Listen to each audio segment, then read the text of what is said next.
C'est la fin de l'après-midi. Le soleil se couche sur un monde dévasté.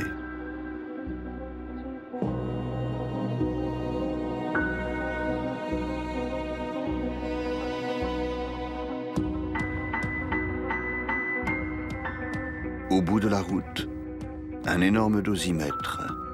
Cet appareil qui sert à mesurer la radioactivité qui fait désormais partie du paysage, imposant à tous son règne lourd, obtus et indifférent.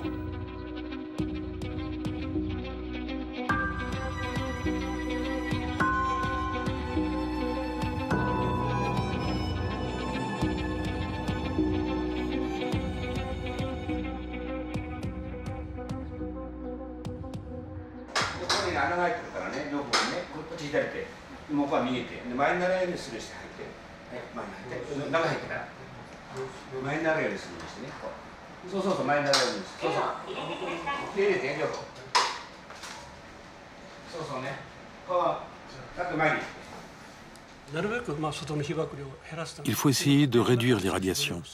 Et pour ça, il y a un certain nombre de choses à faire chez vous. D'abord, vous pouvez prendre des bouteilles en plastique, les remplir d'eau et les poser sur le bord des fenêtres.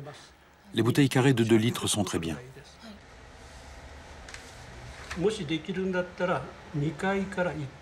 Ensuite, si vous pouvez, essayez de faire dormir l'enfant plutôt au rez-de-chaussée qu'au premier étage. Et au milieu de la pièce, c'est encore mieux. Car c'est là que la radioactivité est la plus basse. Dehors, plus on est proche du sol, plus c'est radioactif.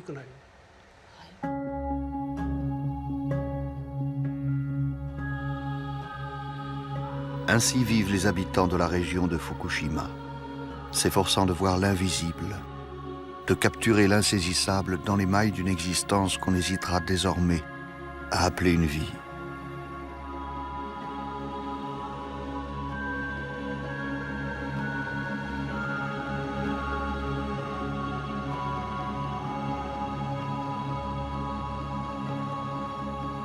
Quand la lune passe à l'ouest, l'ombre des fleurs de cerisier s'allonge vers l'est, écrivait le poète Buson. Mais aujourd'hui que les pétales emportés par un vent radioactif retombent sur un sol lui-même contaminé, c'est une autre sorte d'ombre qui gagne. Dans une apathie quasi généralisée se dessinent les contours d'un monde où doucement, banalement, la pollution radioactive s'intègre à nos modes de vie.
Je pense que nous assistons à la chute d'un système économique et politique désormais archaïque. Toute cette année, en me rendant aux manifestations antinucléaires, j'ai eu la conviction que la structure sociale du Japon avait changé. Nous ne sommes plus à une époque où le gouvernement finit toujours par résoudre les problèmes et où nous subissons passivement la conjoncture économique. Nous avons franchi un seuil, et maintenant les mécontents s'indignent et le font savoir. La donne a changé, et tout le monde le sait. Tout ceci était latent depuis le début des années 2000. Et la catastrophe nucléaire de Fukushima a vraiment été le déclencheur de cette prise de conscience.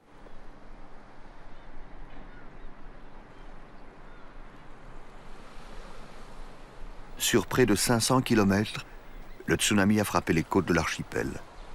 Banques, hôpitaux, commerces ont été rayés de la carte. Hangars, maisons, temples, forêts de pins rouges et de pins noirs ont été engloutis. Des bateaux emportés jusqu'à 10 km à l'intérieur des terres, éventrant tout sur leur passage. Des villes entières ont vu leurs installations portuaires, agricoles et industrielles emportées par la vague. Certaines ont purement et simplement disparu.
Le long de la côte, des stèles ponctuent le paysage.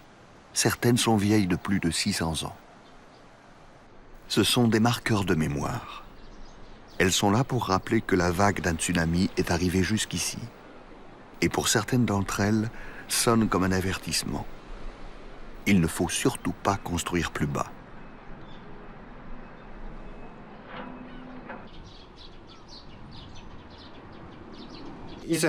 Autrefois, après un tsunami, on disait que les gens retournaient vivre sur les hauteurs. Mais au fil du temps, au fil des générations, les maisons se sont reconstruites en descendant toujours plus vers la mer. On finit par oublier, n'est-ce pas?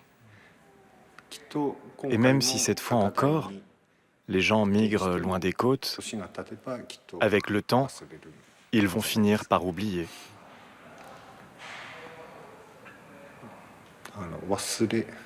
Il faut transmettre pour que ça ne soit pas oublié, peu importe les maisons, mais ce sont les gens surtout. Il ne faut plus qu'il y ait de morts.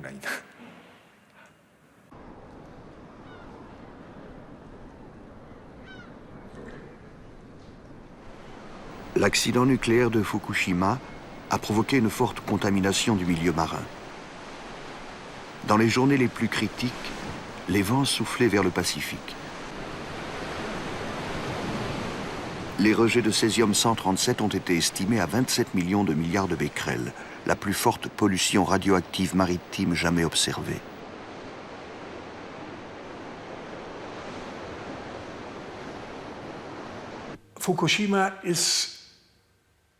Fukushima, c'est d'un côté la victoire de la modernité et de la civilisation. Car c'est la technologie la plus sophistiquée jamais mise au point dans le domaine énergétique. Tout le savoir-faire de l'humanité y est cristallisé. D'un autre côté, avec la technologie la plus pointue qui ait jamais été élaborée dans l'histoire de l'humanité, nous libérons un potentiel de catastrophe qui échappe tant à notre capacité d'entendement qu'à notre réactivité politique. Nous avons là comme un visage de Janus, et c'est ce que j'appelle la société du risque planétaire.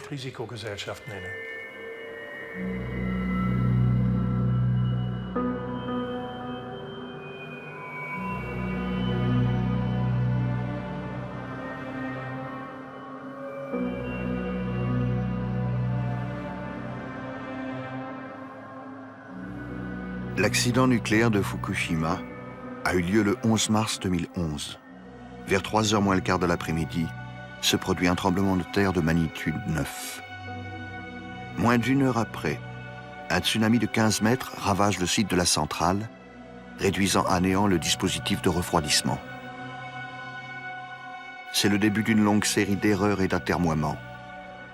Par mensonge, ignorance, omission ou calcul, la plupart des responsables scientifiques et politiques vont tenter de minimiser la situation plutôt que de réduire les risques.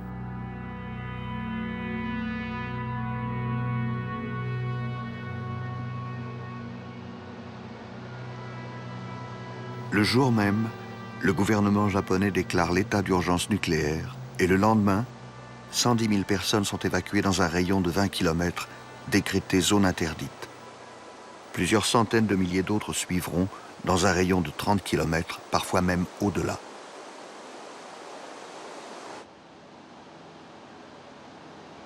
La ville de Namie, qui comptait 22 000 habitants, est devenue en quelques heures une ville fantôme.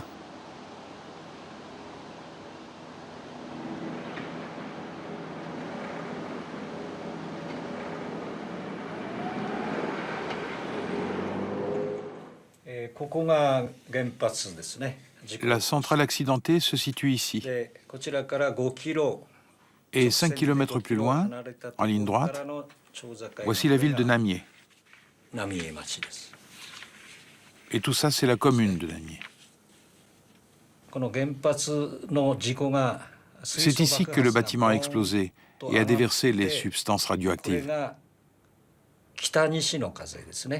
Ce jour-là, les vents ont poussé le nuage radioactif dans cette direction.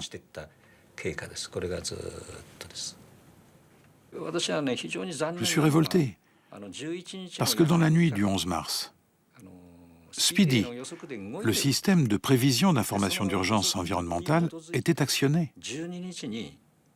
Les fonctionnaires du ministère des Sciences, eux aussi, de leur côté, avaient repéré notre zone et avaient établi point par point un tracé de la radioactivité. Les résultats de ces deux suivis concordaient. Et au même moment, nous étions sur place, tous présents à la mairie. Nous étions restés là pour travailler. Alors, je ne comprends pas pourquoi personne n'a pu nous prévenir. Personne ne nous a dit combien les radiations étaient élevées. Pourquoi nous n'avons pas été informés du danger?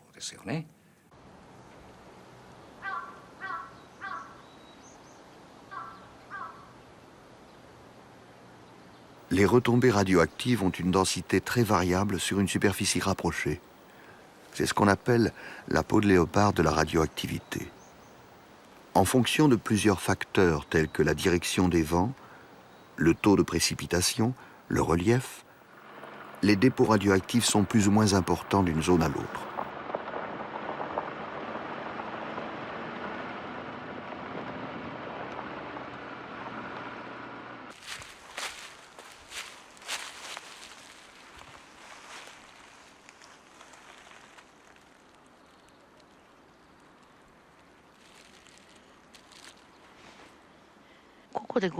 Ici, c'est 5,3 microsieverts par heure.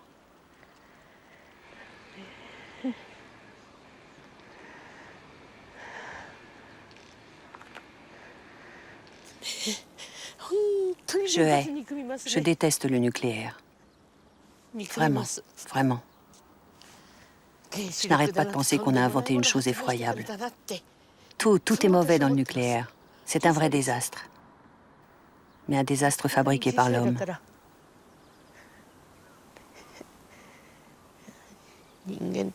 L'homme est bien stupide.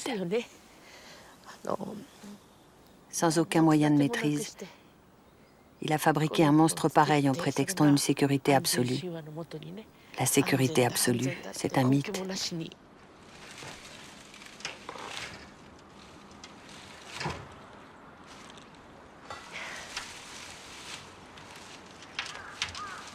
Madame Sato, en coupant quelques fleurs dans son jardin pour s'en faire un bouquet, absorbe en proportion du temps passé autant que la dose admise pour un travailleur du nucléaire.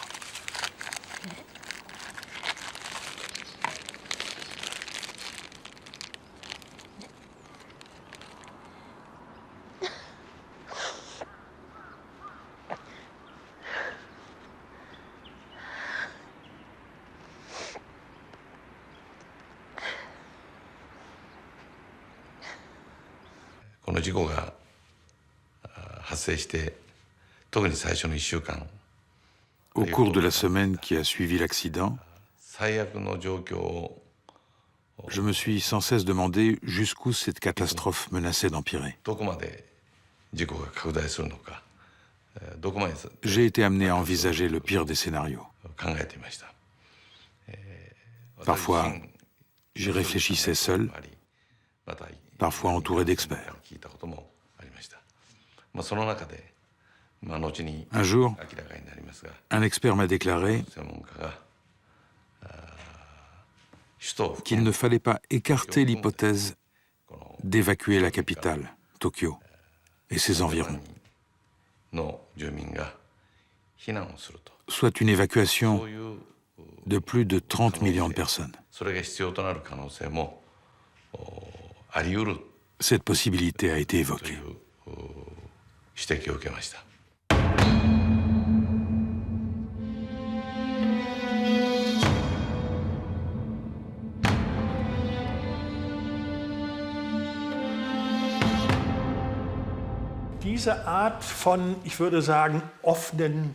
C'est le genre d'événements dont je dirais qu'ils ont une fin ouverte.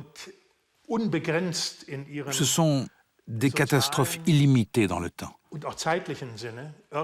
dans l'espace et dans le social. C'est pour ça que, même en prenant appui sur des statistiques, par exemple, nous avons du mal à appréhender le nombre de morts et de blessés que cela entraîne. Pour pousser le raisonnement, on peut dire qu'aujourd'hui, plus de 25 ans après Tchernobyl, toutes les victimes de cet accident ne sont même pas encore nées. Même pas encore nées.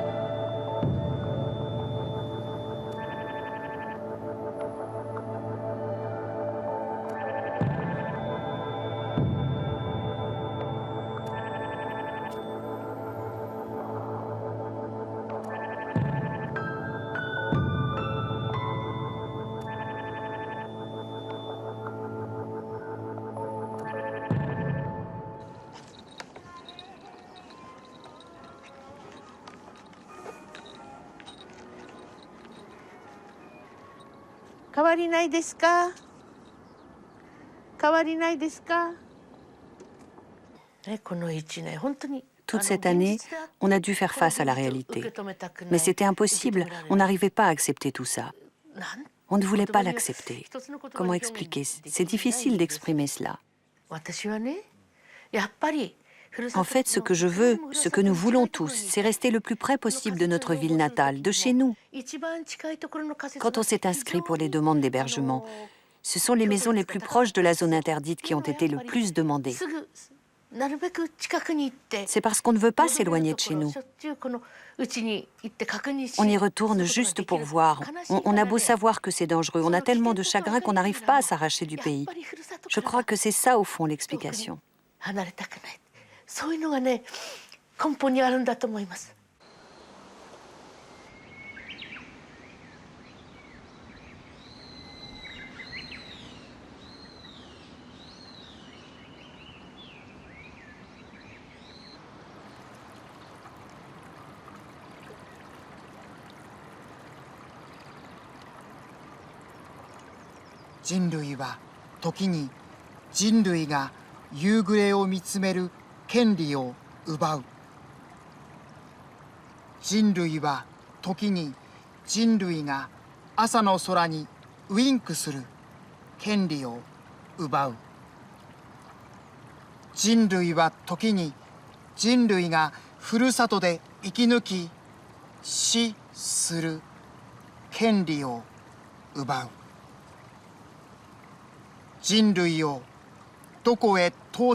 不思議で仕方がない。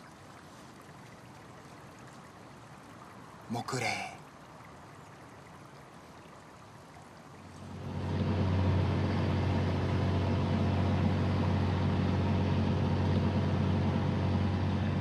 Aux retombées du nuage qui a survolé le Pacifique, se sont ajoutées des tonnes d'eau radioactive qui se sont déversées de la centrale vers la mer, des fuites innombrables dont on n'est même pas sûr aujourd'hui qu'elles soient tout à fait colmatées.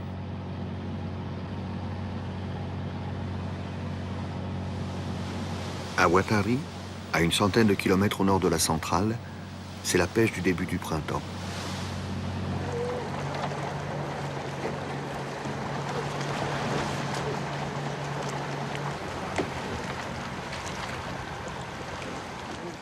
Plus d'un an après, malgré l'effet de dilution propre au milieu aquatique, la forte contamination persiste, qui remonte des sédiments, du plancton et de la faune des fonds marins jusque dans la chair des poissons via la chaîne alimentaire.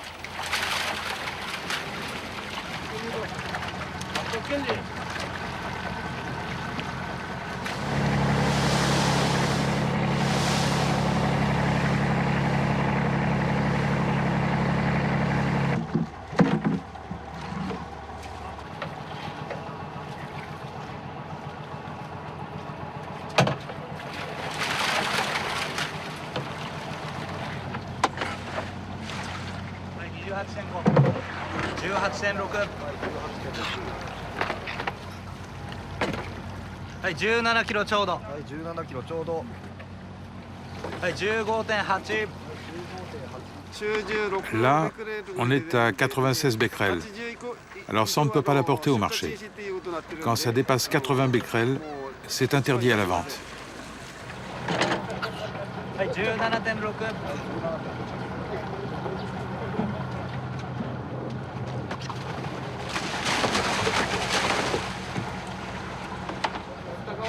TEPCO, l'opérateur de la centrale, indemnise les pêcheurs de poissons radioactifs en fonction du poids de la prise. Les poissons sont rejetés à la mer.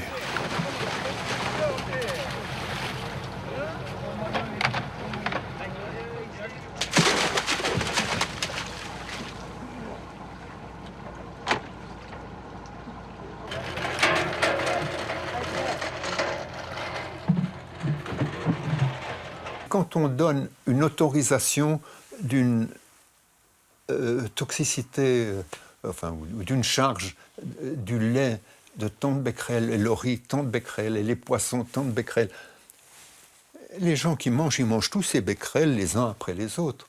Quand on vous donne des chiffres, il faut dire ça s'adresse à qui? Si ça s'adresse à moi, alors ça va bien. Il n'y a pas de souci, j'ai 84 ans. Mais si ça s'adresse à un enfant de 2 ans, c'est inacceptable. Donc il ne faut être pas trop simpliste. Les choix et les limites qu'on place, ce sont des limites commerciales et pas médicales. En principe, le césium, il faudrait 0 becquerel. Ça, c'est propre.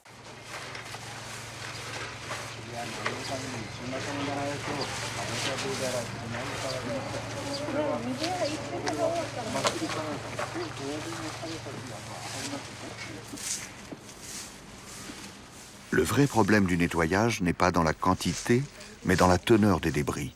Une radioactivité qui s'insinue partout, visible nulle part. Incinération, enfouissement, stockage, tout pose problème. On ne se débarrasse pas ainsi d'éléments invisibles qui ont entre des dizaines et des milliers d'années de nocivité. Le problème insoluble du nettoyage met à jour le grand tabou de l'énergie nucléaire, celui qu'on repousse, qu'on cache sans cesse, le retraitement des déchets.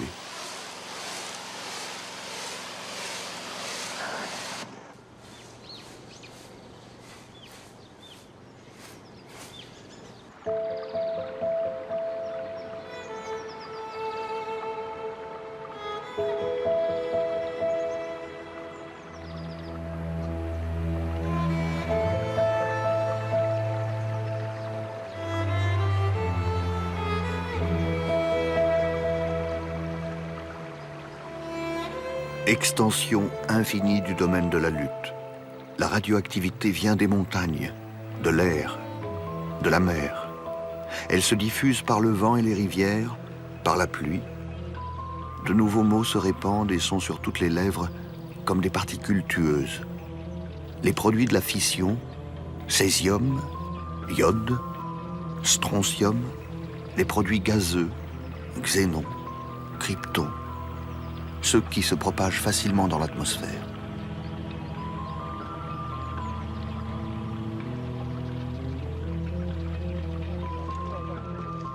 L'enjeu maintenant, repérer le danger, le circonscrire, se protéger. Dans les régions contaminées, le mythe de la sécurité nucléaire s'est depuis longtemps volatilisé. Alors, qu'est-ce que vous conseillez concrètement? Que devons-nous faire maintenant? D'abord, il faut que vous ayez une idée de l'étendue de la radioactivité. Et vous devez également mesurer le rayonnement dans l'air. Vous devez savoir que la contamination des sols se répercute d'abord sur les récoltes. Ensuite, ce qui a une incidence directe sur le corps, ce sont les rayonnements. Alors il faut mesurer ces doses de rayonnement. Et ces mesures vous serviront à établir des tracés géographiques que vous devez garder. Vous connaîtrez ainsi les endroits hautement radioactifs. Et s'il y en a, il faut les éviter. Pour le reste, il faut faire des relevés réguliers un peu partout. Les enregistrer et dès qu'il y a une remontée de la radioactivité, il faut décontaminer. Je crois que c'est la méthode la plus efficace en termes de prévention.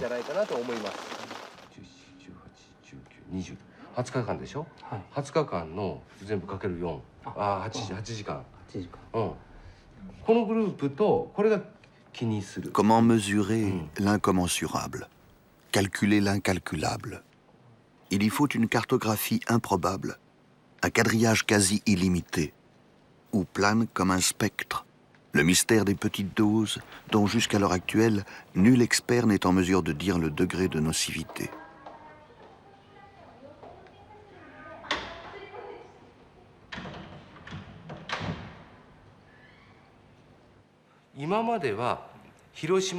Aujourd'hui, nous n'avons pas beaucoup de connaissances sur les conséquences à long terme de la contamination à faible dose. Car pour l'explosion atomique d'Hiroshima et Nagasaki, il s'agissait d'une irradiation unique, à forte dose.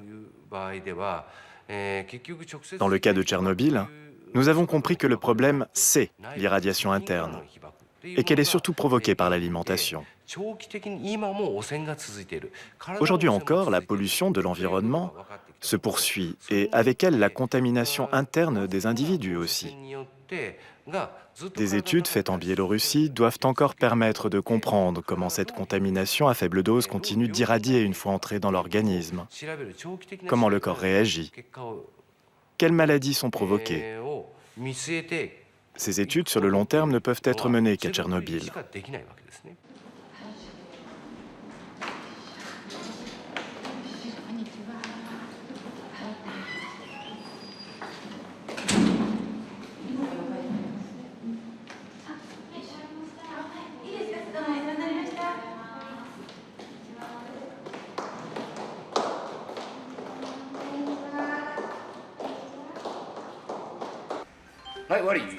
C'est terminé. Tu étais patiente, c'est bien. Attendez un peu. Je vous donne le résultat tout de suite.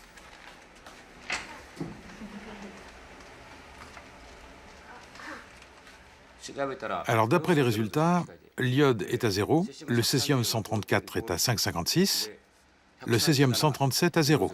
C'est possible d'avoir 0 partout? Oui, c'est possible pour certaines personnes. Dans ce cas, tout est à 0? Oui, c'est très rare, mais il y en a. Donc, si on regarde les résultats, globalement, tout est très bas. Il n'y a pas lieu de vous inquiéter. Une fois ingéré, combien de temps ça reste? Pendant 2 ans? Il y a des traces pendant 60 jours.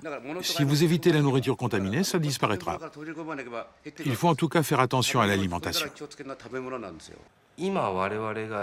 La situation dans laquelle nous nous trouvons actuellement me fait dire que nous sommes entrés dans une ère nouvelle. Une ère de la radioactivité. Les produits agricoles de Fukushima ne sont pas vendus en dehors de la région. Mais l'accident qui s'y est produit a également pollué toutes les régions voisines. Or, la production agricole de ces régions ne subit aucune restriction à la vente.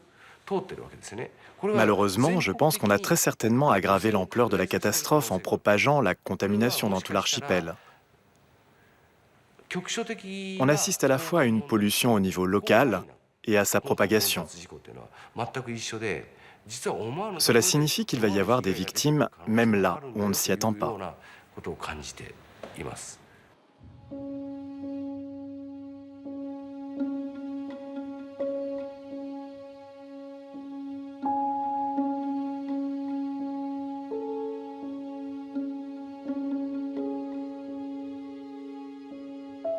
Le constat est accablant.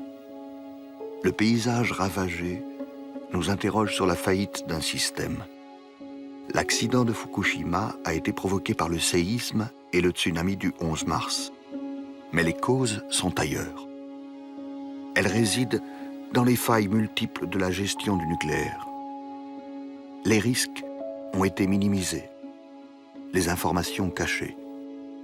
Au total, un coût financier, écologique, humain, exorbitant. En frappant, le séisme n'a fait que révéler les lézardes, les fissures, les failles d'un système dont l'arrogance n'avait d'égal que son aveuglement.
Dans les magasins, la traçabilité est devenue le maître mot des habitants.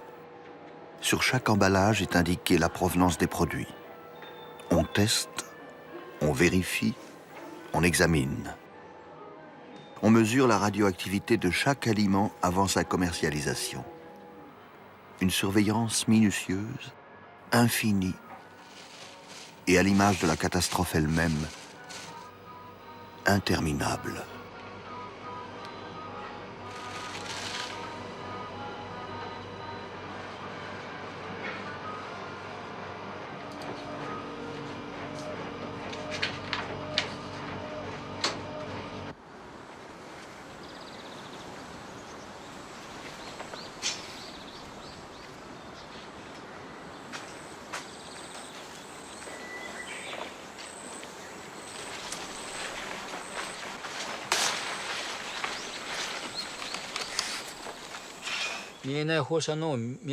La radioactivité, on ne la voit pas.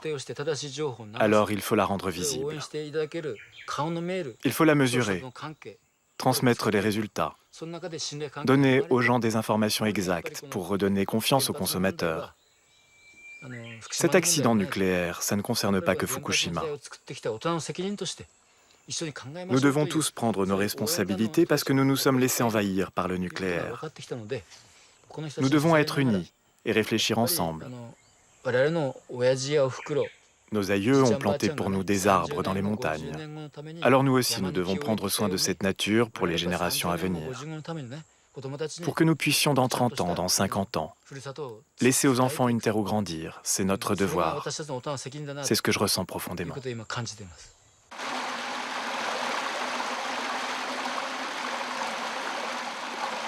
Beaucoup d'agriculteurs ont abandonné leur métier à la suite de l'accident nucléaire de Fukushima. Ceux qui restent multiplient les solutions de fortune qui oscillent entre le subterfuge et le bricolage.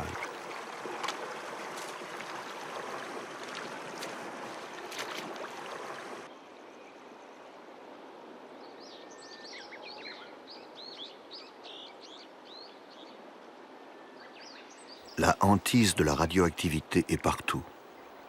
Dans le tumulte des rivières, comme dans la fraîcheur paisible des rizières.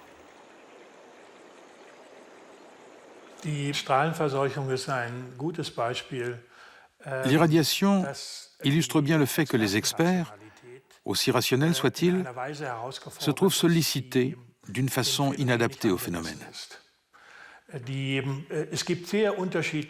En matière de contamination, les experts ont des théories et des approches très différentes,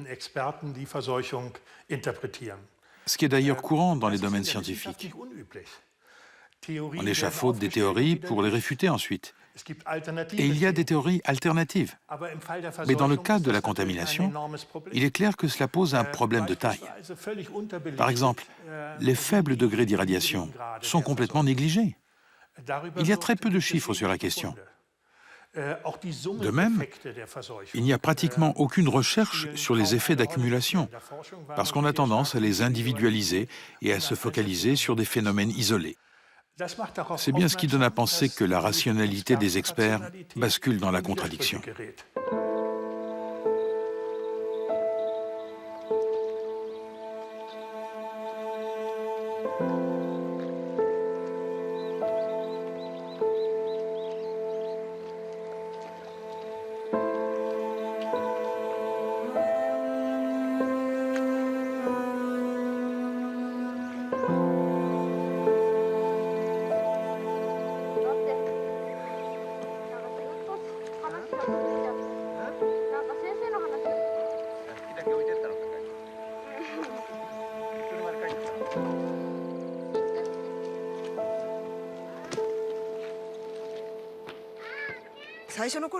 Bien sûr, j'étais terriblement inquiète. On avait déjà évacué une première fois, et quand on est revenu ici, surtout au début, j'étais vraiment angoissée. On ne comprenait pas grand-chose, on était dans la zone contaminée.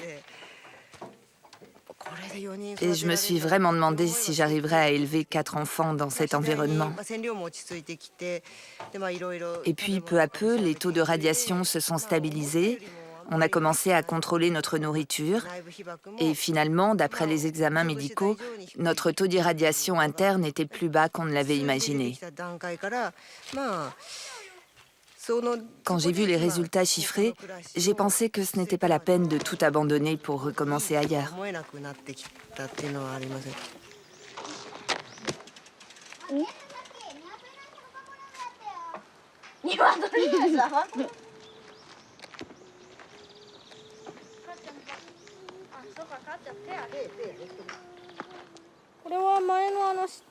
Ça, on nous l'a donné après le tremblement de terre. Un petit peu après. Et je l'ai sur moi tout le temps. Avant, c'était en plastique, mais ils nous l'ont changé. Maintenant, c'est en verre. Ça prend tout le temps des mesures. Ça sert à mesurer les radiations.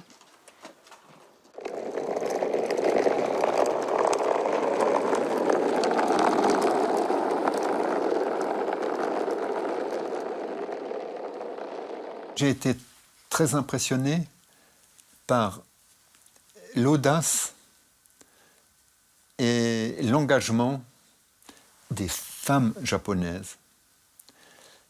Et beaucoup plus de retenue et de dégagement chez les hommes. Et en fait, c'est normal. Quand vous pensez que dans la société, la femme se sent responsable de l'enfant qu'elle portera ou de l'enfant qu'elle élèvera. Donc ces femmes sont engagées et ces femmes ne laissent pas passer les détails. Ils ne se moquent pas de ce qui s'est passé.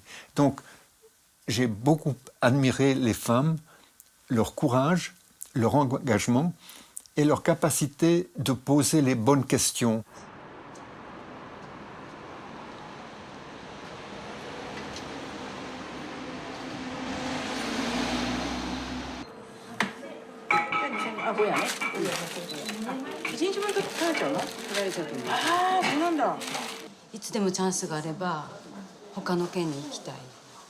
Dès que j'en aurai l'occasion, je partirai. J'ai toujours ça en moi. Il y a des circonstances qui m'obligent à rester. Et je suis entourée par des gens avec qui j'ai envie de poursuivre mes activités. Mais j'ai toujours cette pensée qu'un jour, si j'en ai l'occasion, je pourrai partir.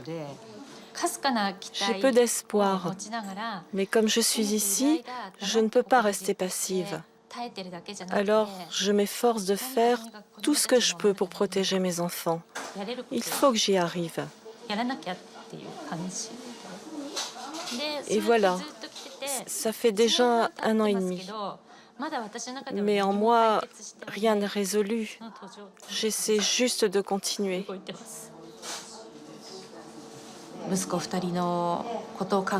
Quand je pense à mes 2 fils, je me demande vraiment si on peut rester ici. Je ne pense pas à moi, mais d'abord et continuellement à mes enfants. Je m'interroge sur leur alimentation, les légumes, le riz, l'eau, chaque chose qu'ils vont manger. Et quand ils sont dehors, la poussière, la terre, je leur demande de ne pas se baisser, de ne pas s'accroupir, de ne pas s'asseoir par terre. À force de me faire du souci et de répéter toujours les mêmes choses, je finis par ressentir une grande fatigue. Après 1 an et demi, il y a une part de moi qui veut oublier tout ça. Un jour, ils ont fait venir Mickey ici pour montrer au reste du Japon que oui, Fukushima allait très bien, qu'on se relevait. Ils faisaient une sorte de campagne médiatique pour la région. J'étais très réticente, mais en tant que puéricultrice, j'ai quand même emmené les enfants. Et arrivée sur place, j'ai mesuré la radioactivité. Là où je devais les faire asseoir, on était à 10,6 microsieverts. Je dois participer aux activités que l'administration organise alors qu'elle ne fait rien pour nous. Et puis, j'ai 2 filles de 17 et 24 ans. J'ai dû leur demander de ne pas avoir d'enfants. Je me sens tellement déchirée pour elles. Parce que certainement, leur santé sera affectée plus tard. Alors j'ai décidé de me battre contre l'administration. Si je ne le fais pas, je serai encore plus torturée.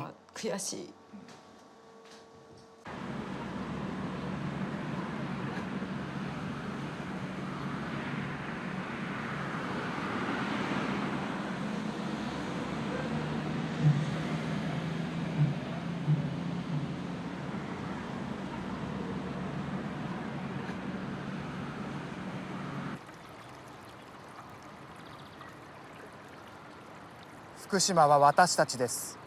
私たちは福島です。避難する皆さん、身を切る辛さでふるさとを離れていく皆さん、必ず戻ってきてください。福島を失っちゃいけない。東北を失っちゃいけない。夜の深さに、闇の広さに、未明の冷たさに耐えていること、私は一生忘れません。明けない夜はない。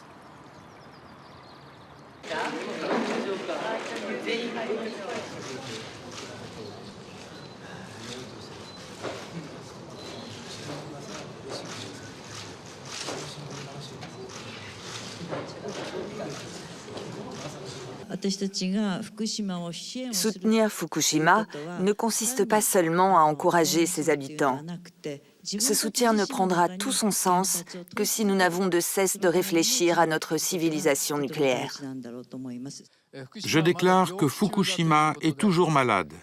Dans un contexte où il n'y a plus d'argent et où on ne sait toujours pas si TEPCO sera capable d'intervenir, je veux souligner que si concrètement rien n'est entrepris, la centrale de Fukushima, quotidiennement sujette à des tremblements de terre, risque de mettre Tokyo en péril.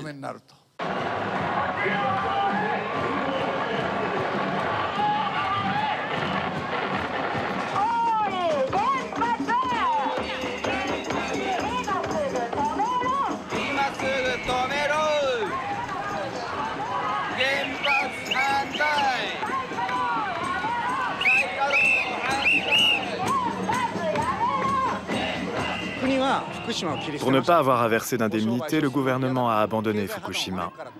C'est pour cette raison, et uniquement pour une raison économique, qu'il a renoncé à sauver des vies.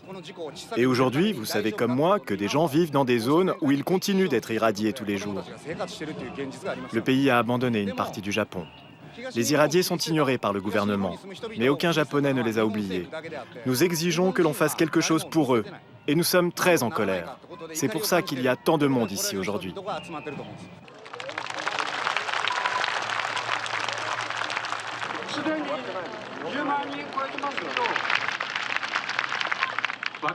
Nous vivons dans un monde de mépris.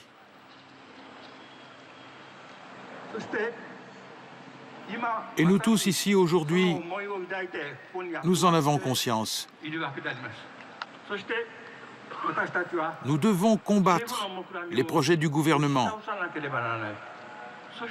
Je pense que l'on peut réussir à dépasser le mépris des nucléocrates et ainsi nous libérer de la terreur du nucléaire. En vous voyant tous ici réunis, du fond du cœur, j'en suis convaincu.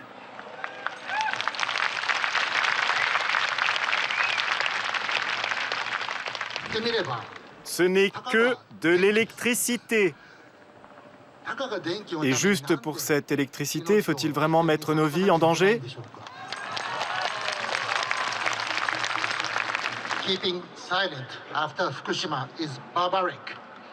Garder le silence après Fukushima est un acte de barbarie.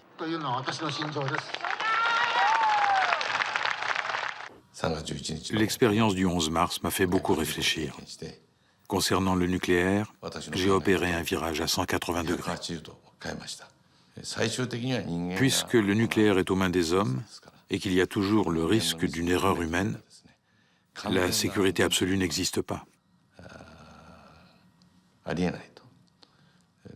L'unique sécurité, c'est de ne pas avoir recours au nucléaire. C'est de ne pas avoir de centrale nucléaire. C'est ma conclusion.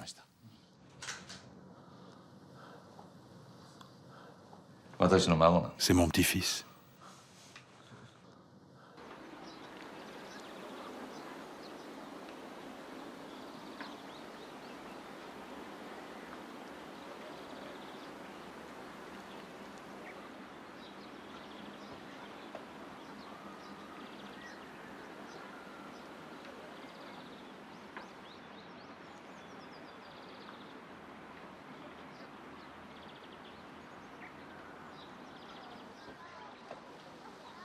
Au pied des montagnes, la radioactivité se concentre. Alors on tâche de vivre quand même sous le joug des dosimètres, derrière la muraille dérisoire des bouteilles d'eau, censées absorber les éléments radioactifs.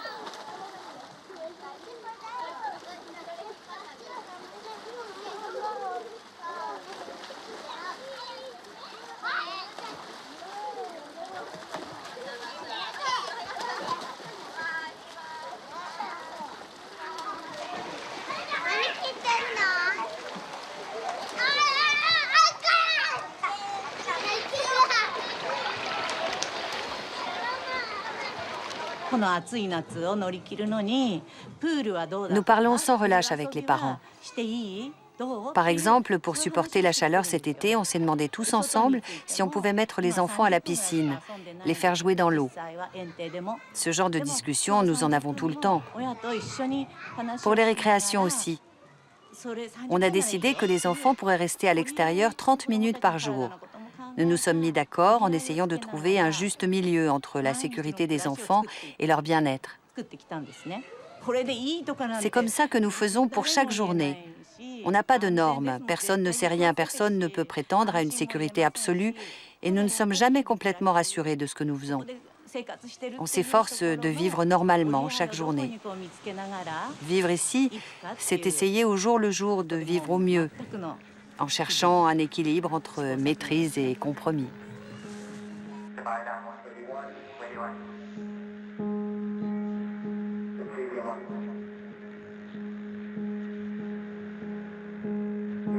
La catastrophe est un arbre qui pousse, dit-on à Tchernobyl. Mais parfois, entre les branches des cerisiers de Fukushima, apparaît un espoir.